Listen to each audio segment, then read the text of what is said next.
tupe tau tupe lafi ki lunga. Ke he matapatu tupe ne whakamawali e tau tolu he tau mga aho kwa maare. Ke whakaholoa ke tunga hua he tau tolu he mutu. Ka ue he whanononga mai. Kaue, iwa kia tu i kai mga aho nei lilifu he i ki puri he tupe ke lata mai whakamapopoanga. E hawa tau manatu ke he tutou wanga whakamua. Oila hana hata ki whono. Mana tō ki whakaue ki tau mana tō kese ke he tau mana mitaki me tau mana kwa nā kai haha mitaki. He tau matua i ki puri whakis mana tuai. A tai moe pepa nei ne kwa tuku mai e he maha pungpungi nei. Mana tō ki whakisi atu whakakuku me he nei. Awa mana kilahi au ki tau si e taha hokutaki. Audited reports ke la tai me trust fund. Moe whakatuku mai e ki he whono ki puri nei.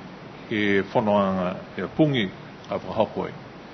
Mana tu whakeo ki whakailoa atu pēne ke whaon me milion dāla na ka taka he mga hone ki loto he trust fund hata tū. Koe tau hoko taki no ka lata ke tausi ei whakamne mori atu. Ka ko pihia ni ka hae ku he tau tangata ngahua. Pana kai mai ke tausi ei he tau mahana e kwa mori. Kai whiawhia ako mai ke he whakawhon hea ho ki tausi ei. E tau ore reports here ma tausi ei ki whakakisi mai ei. E tuanga he tupe he trust fund. Tunga ni hilo im tūru ko e ue awhi mai whāne whakatū e au. E trust fund nei ke lā tāi me tunga hua hea hata tūru ko tūsi. Lahi whiawhia ha. Ako mai ke au ki whakamau pōpoi. Mo tuku mai ei e report ia. No ka lāta ki tuku mai ei. Tunga whuki ni ki siam tūru. Whānge lā tāi. E tau whikau hata tūru. Ke he whai hiki ganga whakatose ke lā tāi mo e trust fund dia. Tāra ke whāre uri tūni haia ni ke taha puhala investment ia tūni ni kisi atuai. Ka mōa e whāre ia, me whakatau ai. Koe ke e whāre ia ma whāre mohe se pihi ai ni. Pihi ai whuki ni mo whāre ke ofisa ai e hukui whakatawhara niwe ke whanatu ai ke mahua ai uri tūni. Ngā honei whangawhuru mawhae a whetara he tau. Tutungi e whakatawhara i lā tāi mo e rent, lease, e ofisa. Ke ofisa ni, nei ha kono kua nonoi, moe branga ai ki he kono ki pure ke tausi pihini. Nā kai muka whuki ni e tupi nei ki mō mai tau trustees. Haka mana nā kai maiki e lau tūru ke whiri whakahanoa. E tau whakatwakanga, po ke tau whukianga he tau tupi. Mai he trust fund, tunga ni he loim tū. Si lahi whiawhia hawha o tari e lau tūru ke lau matai me pia. Ke tau mena nuka whakisi mai im tūru haia nuka tuhi. Ke haia whuki nuka mana tu roto gei moe kumi buhala ke pai lang matai ki adau tūru ke rau tau mena ia no kamana ko tūru ke tunga nei whakisia te panei koe mena whakamua ne ono lahi ia tūru ke mua e mena ne whakahingoa ai ko balance budget si lahi whiawhia haka ko mai ke tausi ai me whakisia tuai i tau mena nei mena whakahiku nā tai moe whakakisianga he tau tupe whakamare mai he tau mena kehe mai ne whamahani a tau tūru ki ai lahi whiawhia haka se manatu au ki lahi atu whuki ki lunga e tau tupe mai he whoro mutu ke kehe whuki ke mai ke tūru ki kisia ai haka rāte tuai ni ke tau si pihia ai fi mena whafu e whakatawhono nei ai manaka whakatawhono nei ke whakakisi po ke whakakisi whakahanoa whoro mena kai ke kua nā kai lāti ke whakakise. So ke menei mahata ke whono, mana tō ke tuku atu e pepa whakarata nei ke mata whono whakarata nei ke William, ke tōanga whakamua whakaura. Ko e whakauilahi ka whakatawhono whakarata kua tuku mai i ke he tōanga whakamua. Ko whamau pōpua i tō mana tu whakakise ke he tōanga whakamua mai tuku mai i he mga nei ke he whiwhilianga e whono ke pūle ke Willi. Ke tō wanga whakamua, he whakatawhono whalatalata, mai whasiwhasi anga tupi la lafi atu, ue awhi hongo furu, ke he ue awhi hongo fumataha, ko lo tōru ne talia e tō wanga whakamua, whakamare si tuku hake e taurima. Ko lo tōru ne talia e tō wanga whakamua, whakamare si tuku hake e taurima.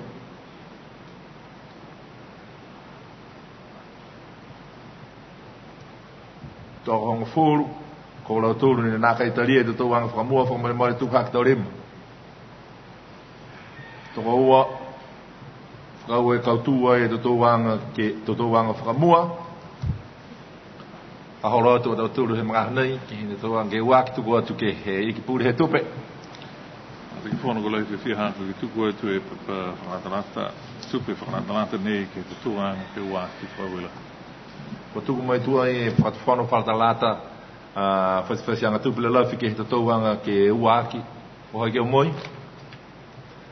Toko tōru, e ki pūre motu, pāwihi, e ki pūre mai tois pia whokini mo e ki pūre ko Sean Hall.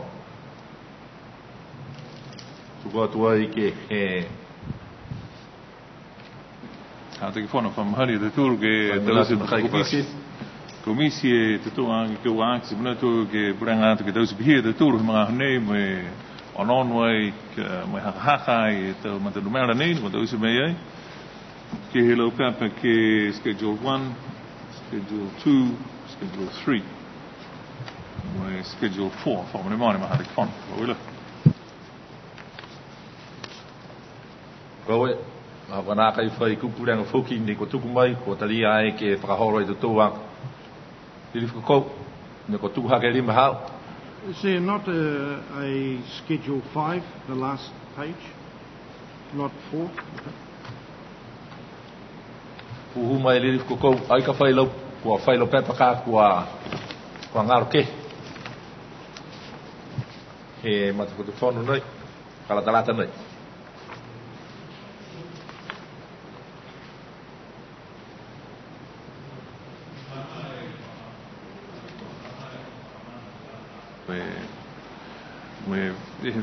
Dau kupi taharo papana ni ko tisma ye si ke lo papa ye ko whanga Ke lima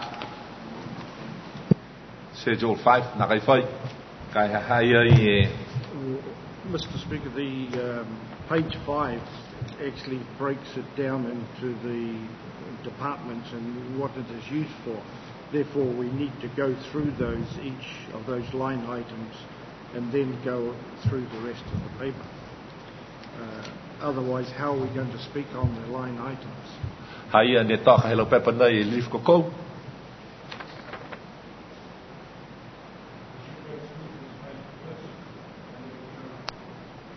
That's how we are going to proceed, Mr. Cole. Koe. Koe lau pepa na ne pipita noa kai na kai pipini. Tahalala ia he ha tūrua ki se anga ke he tutuanga ke waki. Si ko whakahoro tu e tūru he mga honei. He tutuanga ke waki. Ko talia he whanau ke pure ke whakahoko e tutuanga ke waki. Toka e lau pepa de tuai appropriation schedule. Ha kua usi tuai ko ia he whakatawhano kua whamori dau tūru he taumhina kua mori. O atua dau tūru ke he lau pepa he schedule A. Si toka e lau pepa ia tūri lima e dau tūru kia i haka whamau pōpāanga e dau tupi whamori. Kai wata dau tūru ke he lau pepa he schedule 1. Si tūru la e atu ka mailonga e koe. Koe atu whakamua ne whakakise ai tau tupe ko whakamori tua e whanau ke pure nei. Atu ke uaaki. Koe tau tupe hei a kua whasi lalafi. Ke he whasi anga tupe ua a whihongfuru a whihongmataha. Koe atu ke tōruaki. Koe whakahui anga ia he whasi anga tupe he whakatawhano. Ke lata mo e tau ua a whihongfuru ua a whihongmataha. Kua la lafi ki ai e tau tupe nei kua la whasi whakalata mo la lafi atu. O atu tau tūru ke he atu ke uaki. Mo e tau matanumela ni kua la lafi. Whakamua ko e tau tupe nei, ko e tau tupe maua nei. E whakatawhano. I whakamua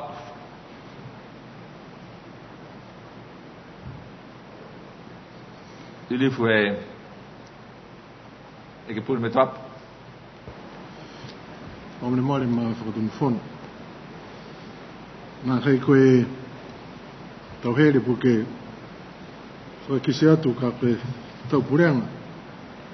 Ka koe schedule 1, 2 and 3 muito ani que tari ang gai ko tari do churu elo e ne toka no ai pini gai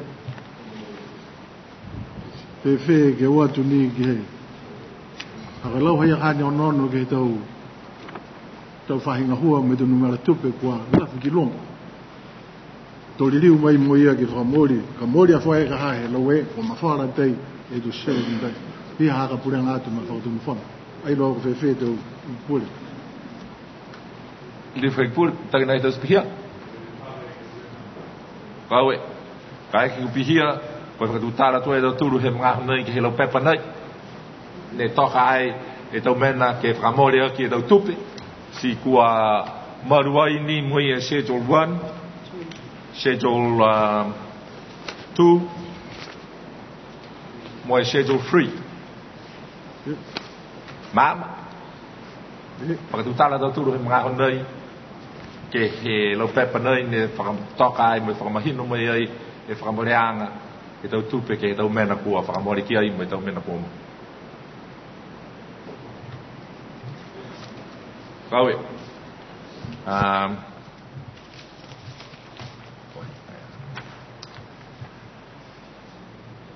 ko e whakamua tau tupe whakamori whahinga hua Premier whahinga hua Premier tupe lalafi atu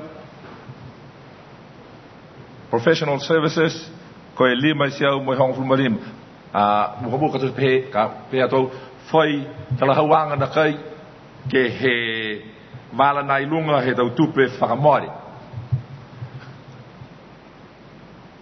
lili whain puri mai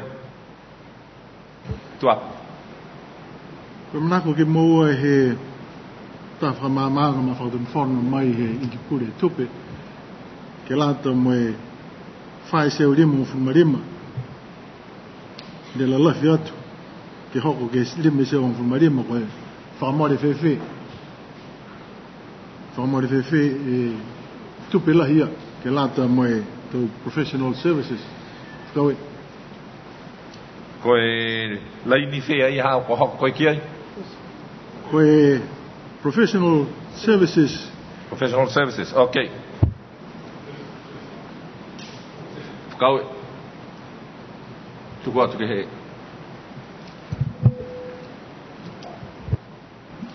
Koe lai maha te ki whono. Koe tau whakamamapopanga he tau tupe ne ke lantai me tau roia, me tau consultants. Ne kua whakaonga he whakat whono he tau mga honi. Koe tau weweheanga. Ke lantai me domain name, ke lantai me case he whakat whono mo Mike Fleming, ke lantai me tau laumatei ke lantai